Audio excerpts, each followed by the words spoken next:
เจริญสุขเจริญธรรมท่านสาธุชนศรัทธาญาติโยมทั้งหลายวันนี้มาดูติภักดิ์ของพระธุดงค์ในค่ำคืนที่ผ่านมา นี่เป็นสุสานพระเจ้าของ เจ้าศาสนาคริสต์พี่น้องศาสนาคริสต์เป็นอยู่ใกล้ๆกันนี้นะแต่ว่าเปิ้นวิสาระที่มันโล่งไม่สามารถจะพักอยู่ได้เพราะว่าอากาศเย็นแต่คืนก็เลยมาซ้อหาที่พักเดินซ้อหาดูว่าจะมีที่ไหนพ่องก็ได้มาปะถังประปาเก่าเนาะซึ่งก็บันได้ใจแล้วนะมียาอย่างขึ้นอยู่ตั้งบนก็เป็นอาคารอยู่นี่ปรากฏว่าเปิดห้องไว้อยู่เปิดห้องอยู่เปิดห้องไว้นะอาตมาภาพก็เลยได้เข้ามาพอว่าห้องนั้นสามารถจะอยู่ได้ก่อนซึ่งก็พบว่าเป็นห้องที่สามารถเข้ามาพักพาอาศัยอยู่ได้ในนี้เป็นแต่ว่าห้องนี้เข้ามาได้ห้องเก็บสารเคมีก็อุกลกประมาณนี้นะจะได้อุกลกประมาณนี้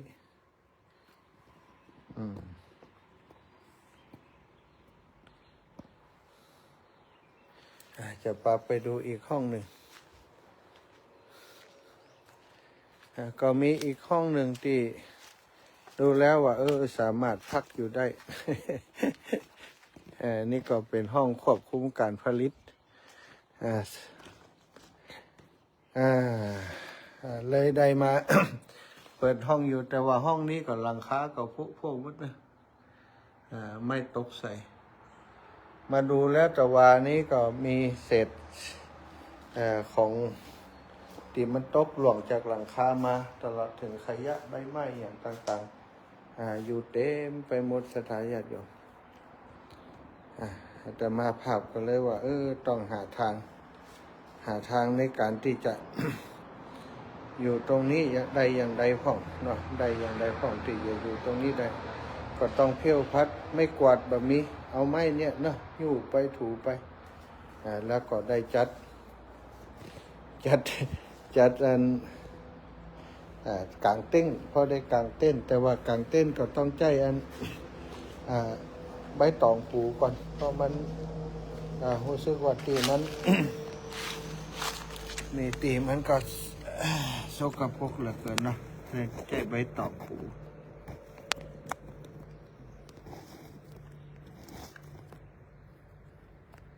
ตอนนี้ก็จะทำการเก็บเต้นกันเลยเก็บเต้นเก็บอย่างให้เรียบร้อยกัน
เรียบร้อย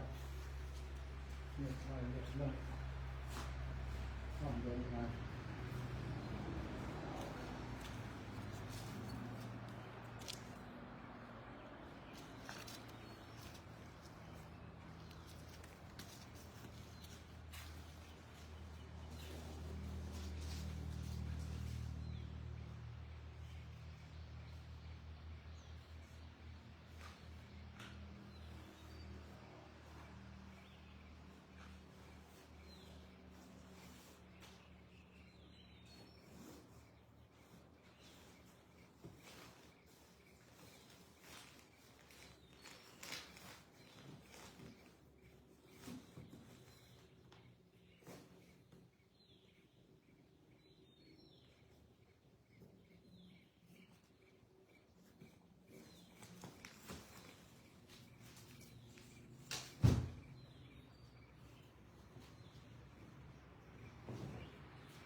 ติดตาผ้าก็เป็นได้สายสินเพราะว่าติดตาผ้าใกล้ๆนี่มันจะขายเราเลยต้อง modify เอาได้สายสินมันเป็นติดตาผ้าเหนียวนี้นะสักนะเหนียวนี้ก็เบาเหนียวเบาอันนี้ตัวมาหลายประจาแล้ว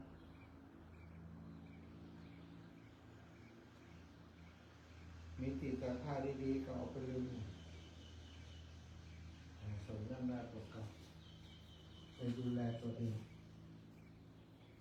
ก่อความจริงเก็บแล้วนะแล้วเอาใส่ไว้ไหนบ้างหุ้นเนี่ยมันอาจจะตกหรือว่า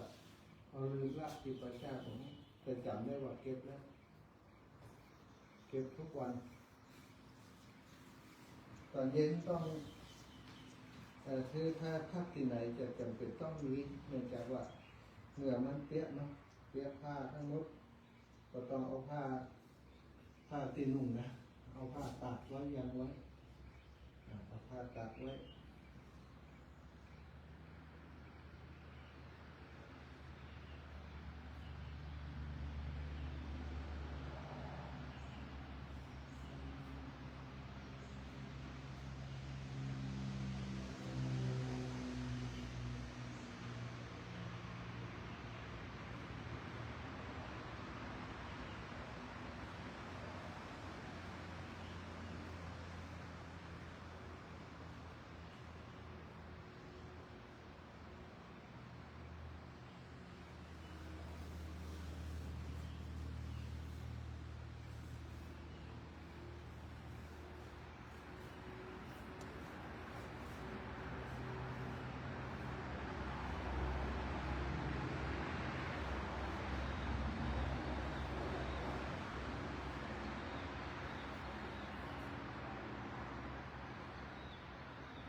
เสร็จไปเป็นวัน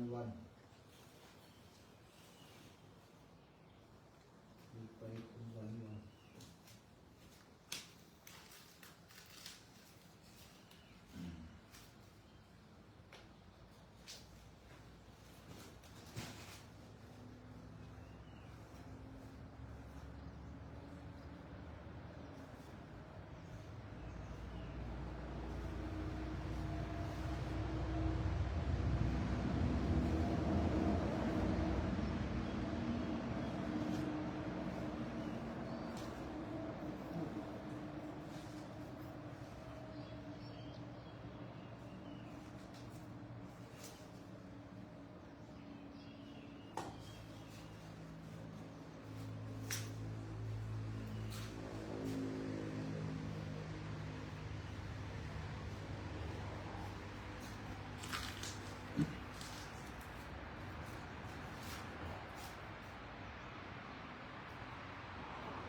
ชุดเตรียมพร้อม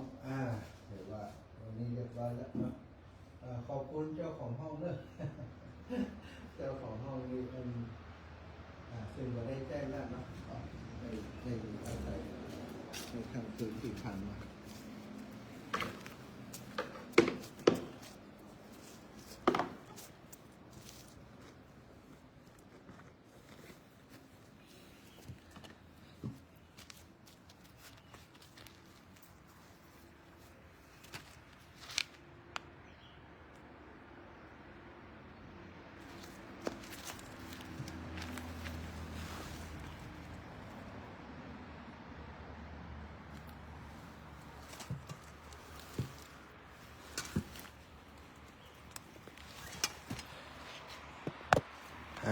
สถาญาติโยม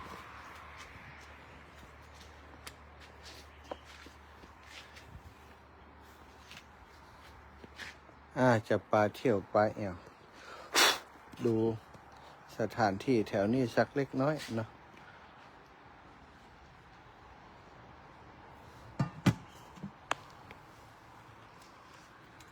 ปิดห้องให้เป็นเรียบร้อยก่อน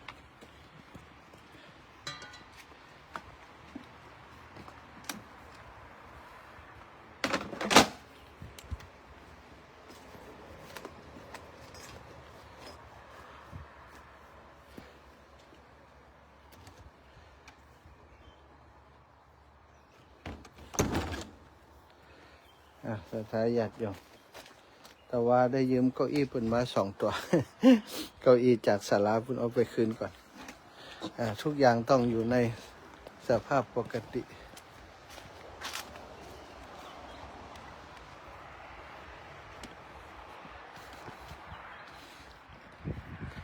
นี่ก็คือห้องควบคุมที่จะมานอนคืนที่ผ่านมา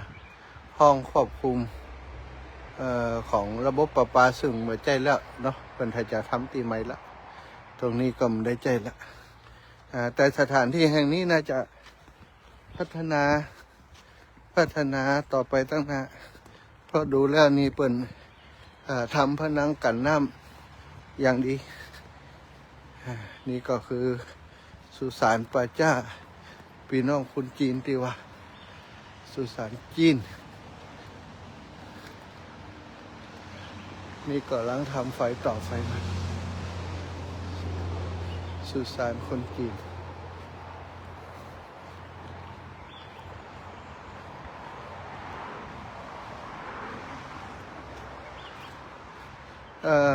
บ้านวังหม้อมือหนึ่งบ้านวังหม้อหมู่1ตำบลบ่อนี่คือบ้านวังหม้อตำบลบ่ออันนี้สุสานคริสต์นะพี่น้องคริสต์ ชาวคริสต์ทั้งหลายก็เปิดฝังไว้หลุมนี้เนาะ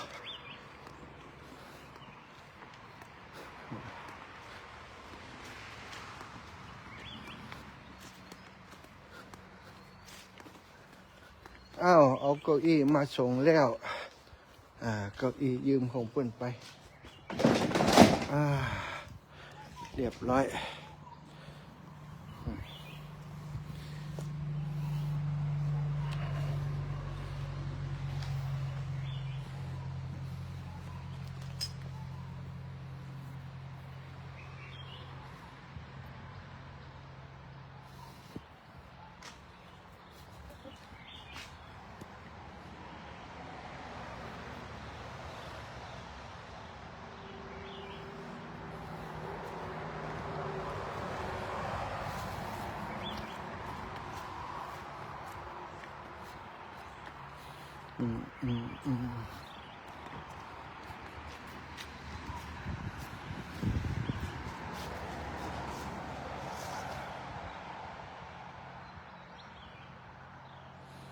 สุสานพี่น้องคริสต์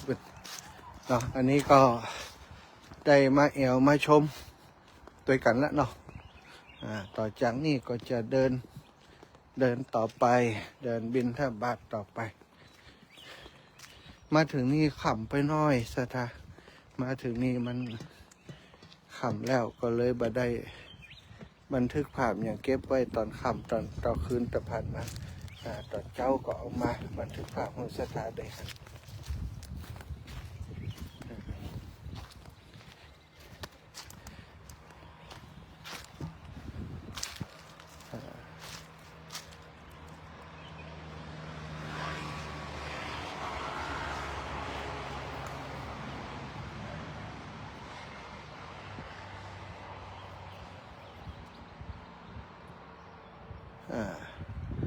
บ้านวังหม้อหมู่ 1ตำบลบ่อ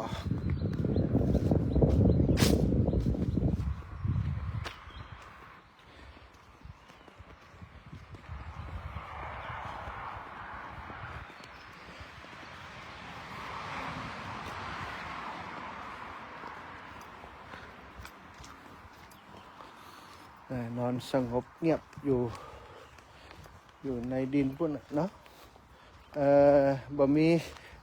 น้ำประปาบ่มีนะสถาโจกดีลังเลยเตียนน้ำประปาเพราะโดนตัดไปแล้วแต่ว่าเปิ่นมีคนเอาน้ำมาใส่ไว้ เปิ่นคงจะใจห้องน้ำนี่เอาน้ำมาใส่ไว้ได้ส่งน้ำพอที่เปิ่นเอาใส่ไว้ถ้ามีหันก็ต้องลงไปน้ำตาบ่นะลงไปน้ำตานี่ก็จะพามาพอแม่น้ำน่านนะอันนี้คือฝั่งลำน้ำน่าน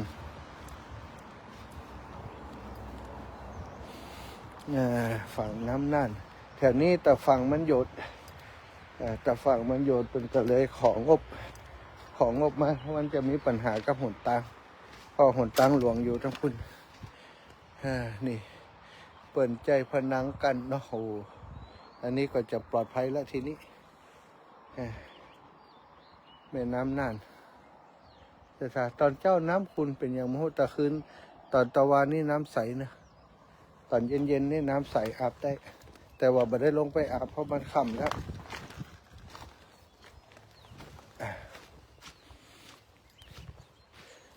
มีป่ามีอย่างอยู่หันป่าออกบุบบับลำน้ำน่านเป็นลำน้ำตียาวอีกสายหนึ่งเนาะจากตะวังผาไปมีป่ามีอย่างอยู่แถวนี้น่าจะเป็นเขตอนุรักษ์ก็เป็นน้ำน่านลำน้ำน่านริมน้ำน่านเพื่อนทำผนังกันน้ำผนังกันน้ำมันจะเวลาน้ำนองมันแห้งเนาะน้ำสายนี้ไหลมาจากภูเขาแห้งอยู่เป็นโครงการมหาโปรเจกต์โครงการขนาดใหญ่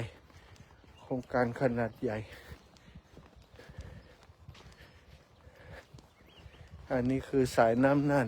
ตรงนี้จะเป็นน้ำมันจะลงมารวมกันนี่ ตรงนี้เปิดเลยจะแปลงเป็นลักษณะที่น้ำมันลงไปตรงนี้จะแหวงสำหรับหน่อยป่ามีเยอะตรงนี้เป็นเขตอนุรักษ์โลกสถานหันมีป่าอยู่เยอะเลยสาธุอนุรักษ์ไว้ป่าจะได้อยู่อาศัยบ้าง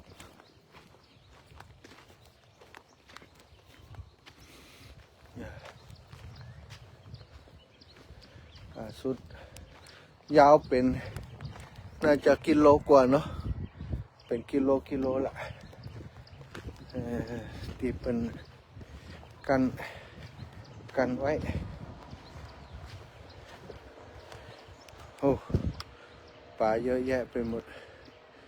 บุบบับนี่คือลำน้ำน่านยังถึงตาวังผาแต่เนี่ยบ้านหม้อตำบลบ่ออำเภอเมืองจังหวัดน่านหมู่ที่ 1ตำบลบ่อหมู่ที่ 1อำเภอเมืองจังหวัดน่านเอาละศรัทธายังบัดได้เข้าซักก่อนกันจ้ะจะบินทบาทก่อนนะลากันเนี่ยเนาะลากันที่นี่ลากันที่ลำน้ำน่านนี่กันแล้วกันนะขอบคุณทุกคนที่ติดตามไลฟ์สดธรรมยตราเพื่อการศึกษาวันนี้ได้ปามาดูที่พักเนาะที่พักที่อาศัยแล้วก็ดูลำน้ำน่านยามเช้ายามรุ่งอรุณขอทุกคนอยู่ดีมีสุขนะอากาศเย็นอากาศหนาวรักษาสุขภาพโดยอาตมาก็รักษาสุขภาพอยู่ ได้ฉันยาป้องกันบ่ให้มันไข้นะถ้าไข้ก็จะลำบากอยู่คนเดียว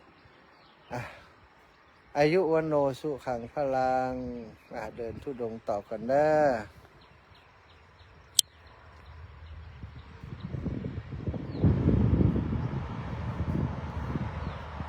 ลากันด้วยลำน้ำน่านเช้าวันนี้